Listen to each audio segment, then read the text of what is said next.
So to illustrate this for the audience, if you had a robot in a factory and you wanted to make it learn every route that it could take, instead of manually going through all of those routes, which could take days and could be a lot of wear and tear on the robot, we're now able to simulate all of them digitally in a fraction of the time and in many different situations that the robot might face. It's dark, it's blocked, it's etc.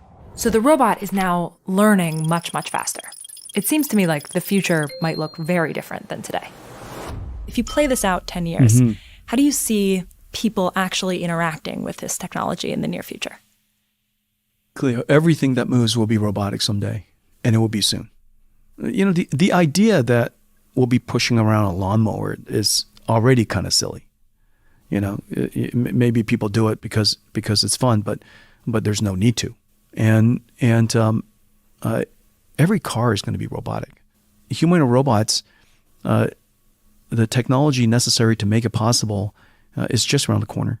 And so everything that moves will be robotic.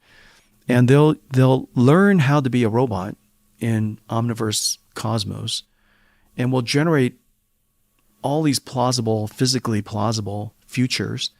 And the robots will learn from them. And then they'll come into the physical world and, you know, it's exactly the same.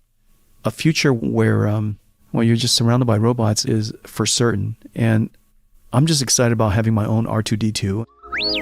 And of course, R2-D2 wouldn't be quite the can that it is and roll around. It'll be R2-D2. Yeah, it'll probably be a different physical embodiment, but it's always R2.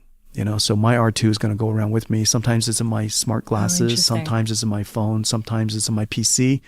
It's in my car.